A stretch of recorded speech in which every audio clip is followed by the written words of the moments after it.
Trust me, I'm not an expert, but I do know Mavs basketball. Lifetime Mavs fan, and this is opening night 2025 with the big lineup of Cooper Flag, Klay Thompson, P.J. Washington, Anthony Davis, and Derek Lively matching off against an alien in Victor Wembanyama. Opening night didn't really turn out the way it was supposed to.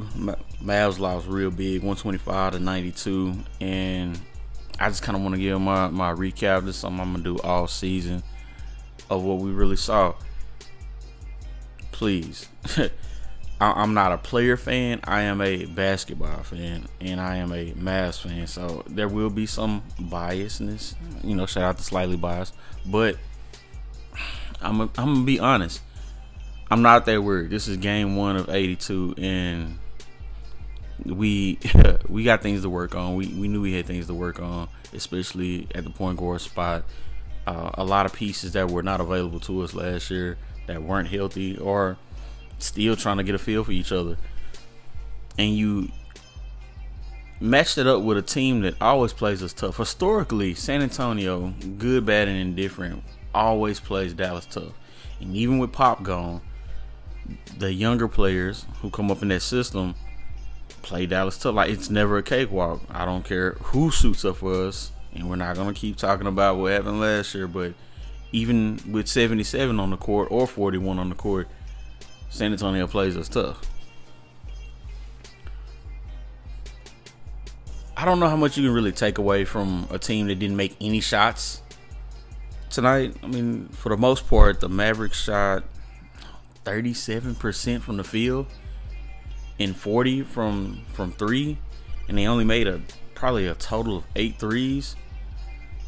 I mean, if the ball's not going in, we don't know where the offense is coming from, because it pretty much came from nowhere. I mean, if you even looking at the box, the final box, you see our leading scorer, Anthony Davis, he finished up the game with 22 and 13, followed by P.J. Washington, who had 17. And P.J. looked strong. He looked confident. He looked like he's picking up where he left off from the championship season, and that's a plus. Outside of those two players, the team really, really struggled. I'm not going to say creating offense. We missed a lot of open shots. We missed a lot of shots that we're going to make on a normal night. I think it was the open night jitters. Everybody wants to be good. And on the other end, just flat out on the other end, Victor Wemby played amazing. All right, this is I don't think this is his final form, but this is a top 5, top 10 player. Like, he was never a prospect. He looked like a young player, but like, he's already taking that leap. He looked like he took a leap in preseason, but even with our big lineup, he quickly got Derek Lively in foul trouble. He quickly got PJ in foul trouble. AD, being a smarter, veteran defender, he eventually got him in foul trouble. So you can't even play him at full strength.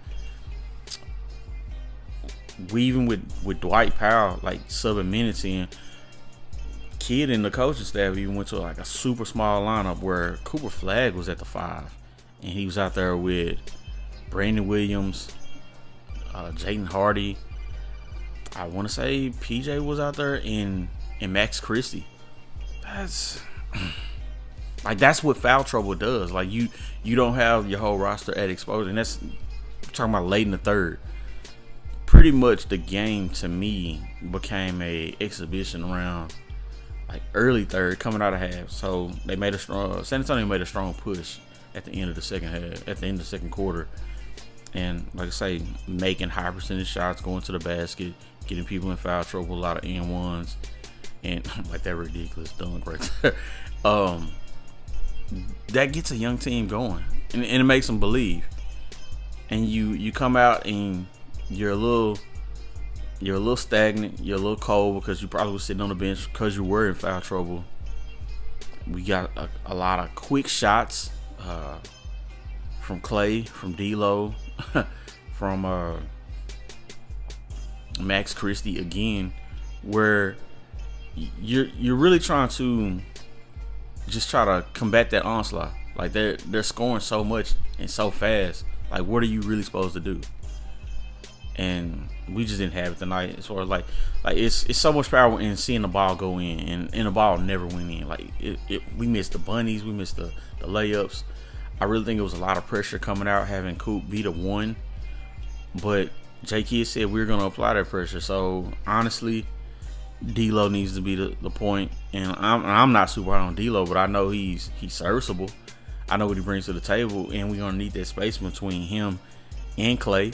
I think Clay probably felt the pressure of like getting a perimeter threat going, just because everything was going inside with that huge lineup you roll out. Like I'm not mad at the coaching staff experimenting, getting the chemistry together. Like he's known for that. Like Jason will throw games away in the regular season.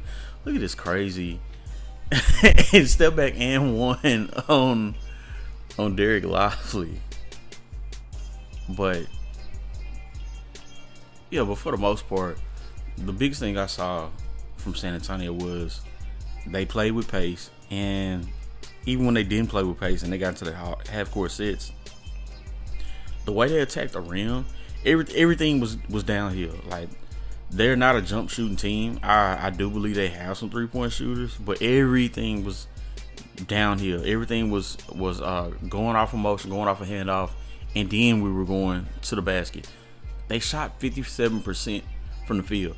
Now I know a lot of that has to do with just when the game was out of hand and nobody's really playing that hard. You're getting easy baskets, but before then, like I say, everything was downhill, and with guys in foul trouble, that interior defense that it would be there to defend isn't there.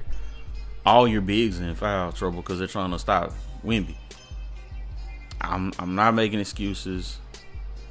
I want to see if Brandon Williams has what he had last year, lifting the tank from the point guard spot.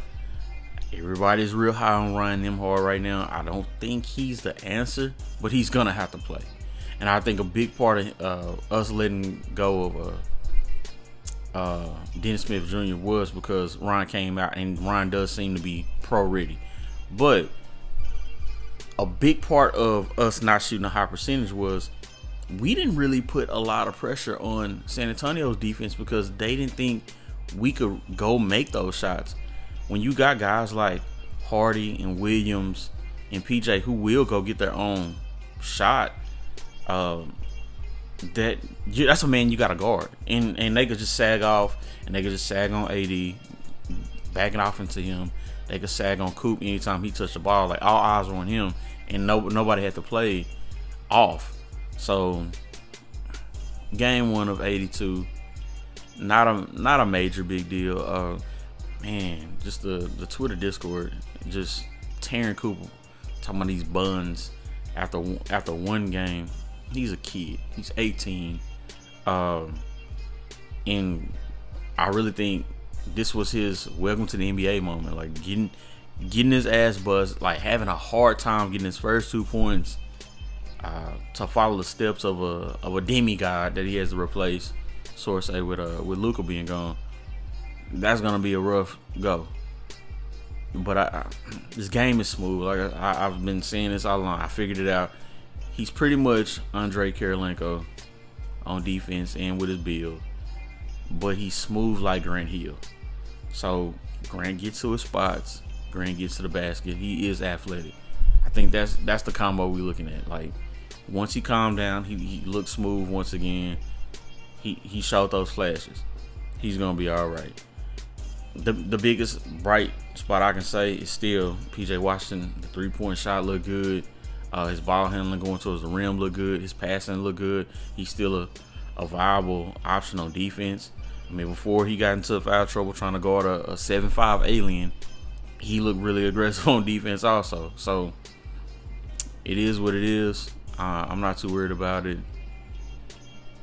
If you got any comments, go ahead and add those to the video. Like, comment, subscribe. I'm gonna be doing this all season, along with everything else that I am not an expert at.